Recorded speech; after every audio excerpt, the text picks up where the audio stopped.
Hello everyone, this is Scher talking, welcome back to my channel. In today's video we'll be talking about the second day of New Year's Conquest. We have two new boss nodes, as you can see here, Snake and Dragons. And there is also this new medium node that does have less enemies resistance to instant kill, but they are still here if you want to run Dark Heal. It works, but you need backup damage dealers. With that said, let's talk about the bosses. I believe that Snake is the best one for farming since it's weak to slash and we have plenty of slash damage dealers. And it's pretty slow as well. You can run different setups and you will always be attacking before the Snake unless your character is pretty slow. Well, I'm using the Amazon Raid Axe formation and I have plenty of very strong damage dealers here with Final Emperor inheriting Double Dark Blade. And there is also Urpina inheriting Cross Break from her UDX style. There is also Madeline with her Luna Fulgur. I had to increase Supreme Thunder to 12. There is Rufus with Gun and Blade. He's on the back. And then you can bring one training slot. It will always work. It's only 4 moves to finish the boss with this formation. Let's go. So, placing Emperor in the front is better because he does have lower agility when compared to Madeline and Urpina. Yeah, again, this is Christmas Urpina. Still pretty fast. You can bring full HP stones with your characters if you want as well, since the boss is pretty slow. All bosses in this conquest are slow. So now it's time for Rufus and he just finishes with Gun and Blade. But only one trainee is available here if you want to go for one turn. Now, if you don't have all these powerful characters, there are some alternatives. You can bring the summer version of Fire and Press with Quadruple Moon Strike inherited from her Global X style. If you don't have UDX Urpina, you can get Doppelgangers from her Platinum style and upgrade to become Doppelgangers Plus. This is very powerful as well. There is also Grey, a Platinum style available to everyone, and it's pretty powerful with Scattered Petals. In the back we have another Platinum style that is Sif. She buffs STR and Dexterity with Mountain Cross. And in the back we have Leon. Leon increases damage of the squad with Imperial Assault and Warcry. With that said, it should work and also in a single turn. Because Sif has a fast attack, she will go first, buffing everyone before they move. This will increase your damage. Also, she does not have a double S weapon yet, that's why she's on the back. Then Scatter Petals will deal like 80,000 something. 91,000 even. Doppelgangers Plus, let's see. Less damage than Grey. Grey is a very strong turn 1 damage dealer. And then Steel Blade Light will finish Vritra. But you have to wait for Vritra to attack because Leon has delay.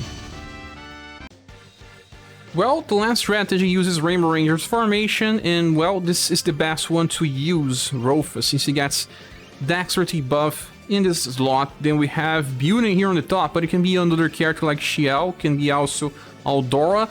I'm using Gale Dart since it's very good. This is Bunin 2.0. And the strongest slash attacker right now, it's Final Emperor with Inheritance of a Double Dark Blade. If you don't have him, you can bring the Christmas Urpina, you can bring the new Madeline, and here on the Agility slot you can bring either the new Boston with Inheritance or Genryu with Feral Pounce. It works pretty fine, or even if you don't have them, you can bring the newest Grey here and he would do enough damage. You have a slot for one trainee here and it's fast. Let's go. So usually the first ones to attack is Genryu first, then Rufus, then Bunin, and last Global Final Emperor. He's the slowest one of them all.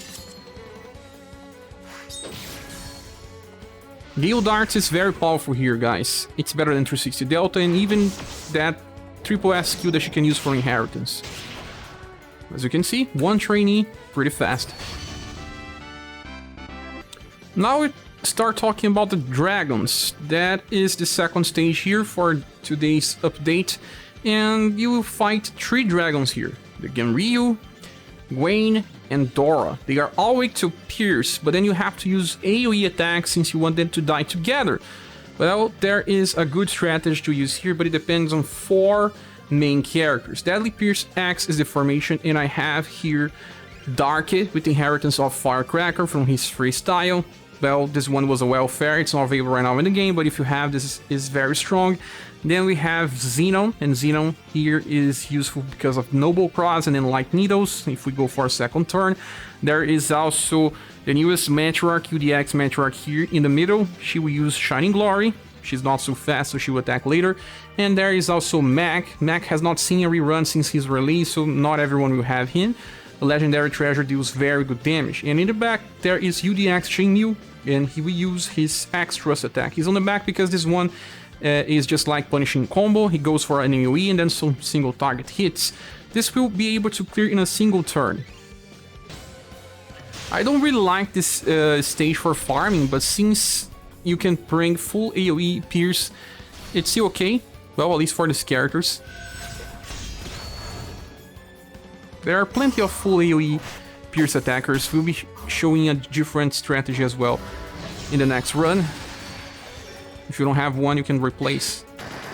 Firecracker is good to use here since this Deadly Pierce formation X has increased turn order for the top and the bottom slots.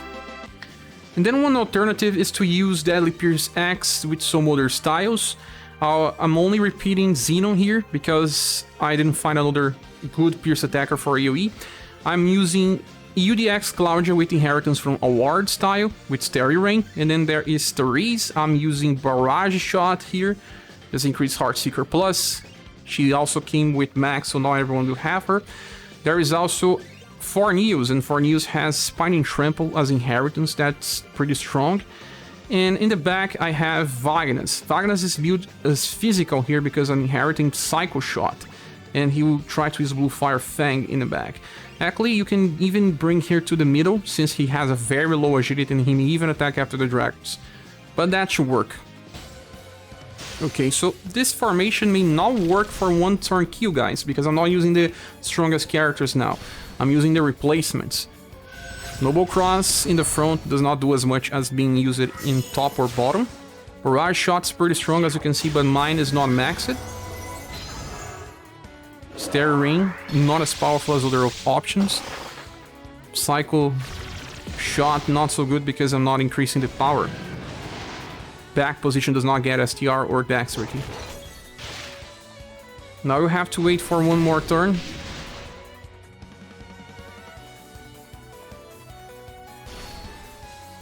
And Xenon has an AoE, Therese as well.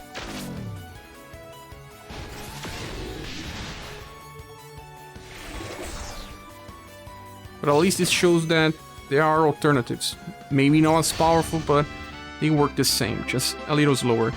With that said, thanks so much for watching this video. I hope it helps you with your farming. If you are not subscribed to the channel, please just do this by clicking the subscribe button. I hope to see you all in the next video. Bye.